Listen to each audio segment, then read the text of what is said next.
The execution problem, the inability to consistently perform all the things that you should do, you want to do, you can do, but you just aren't doing, which is the same thing that underlies all the good habits that you want to perform that you're not, like exercise or work or meditation or sleep or all this stuff, is fundamentally due to a misalignment between the two core brain regions. The first is the limbic system, the instinctual primitive self evolved for tens or hundreds of thousands of years ago that is motivated by immediate small rewards and can't delay gratification. And the other brain region is the modern intelligent prefrontal cortex that can hold long-term goals in memory, can recruit self-control to withstand pain and achieve these long-term goals that are much larger. And so all of your good habits are held in this long-term self, but you're constantly derailed by your lizard monkey self. And so you want to solve for this misalignment. And there's two core ways to do that. The first is you set up a system so that your modern self is consistently winning the battle over your subcortical self. Or, and much more powerfully, you redesign the environment such that the best thing that you can do in the environment, the optimal activity, the easiest, best thing that your instinctual primitive self wants to do is the thing that your long-term self wants him to do. And so, and that's the most effective because weeks or months later, when you have zero motivation or you're completely sleep deprived, you still end up doing the desired activity, your good habit, because it's the thing that your instinctual self wants to do. And so how do you make this happen? You basically design the environment to optimize for one core equation, which is that the rewards of the activity, of the desired activity, exceed the cost of it, and that reward cost delta exceeds the reward cost delta of every other activity in the environment that you could be doing at that time. And so there's so many tactics, like you can take the whole book, Atomic Habits, and every single one of those chapters will fall into one of these four buckets. But the most important thing that you can do is increase the rewards of the desired activity, because that's the way that the instinctual brain works. The ventral striatum is motivated by dopamine reward spikes that fire from reward neurotransmitters that teach that system that when that cue presents again to execute that same action implemented by dopamine spikes. And so that whole system is implemented basically through reward. And so you want to use reward as your main lever because that's the thing that is directly captivating that instinctual self. And so if you take all these reward related tactics from Atomic Habits or whatever studies or books or articles or whatever, the main problem in all of them is that they basically all rely on motivation to keep executing, right? Like for you to consistently execute a temptation bottle, you need motivation. Even the 2-minute rule, you need motivation. Even the habit stacks, you need motivation, right? And motivation is a fickle thing. On day 1, you might be sufficiently motivated to do an activity. On day 2 as well. On day 3, you might have less motivation. You might still do it. By day 7, your motivation is gone and you're back to the old defaults.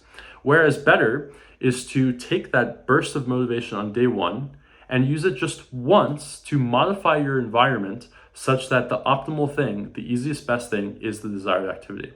And so how do you do that? With specifically rewards. So you can set up some software hardware that basically will remove all the great rewards in your environment and couple them to the desired activity at the moment that you want to be doing that activity.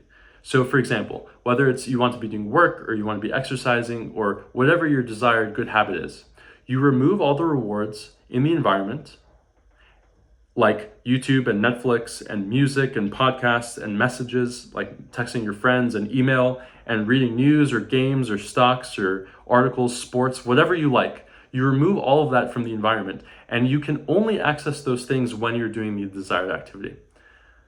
And that fundamentally solves the problem, because when your instinctual self now, forget your long-term thinking self, your modern self that can exhibit self-control. When your instinctual brain enters that environment, enters that region, there's nothing fun to do. The only fun thing that you want to do is the desired activity because that's where all the rewards are.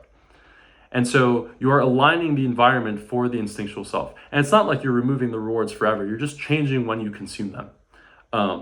And so the way that you do that is by basically implementing some screen time blocker on phones, Macs, all your devices, removing all those rewards, and then you use something that doesn't currently exist but does in the software that I'm building, which basically you have AI. So if you're doing work, you have AI watching your screen. It's incrementing a progress meter if you're doing the desired activity. Like at the start of the block, you say, I want to execute this deliverable, and it's seeing whether you're actually working on that deliverable or messing around.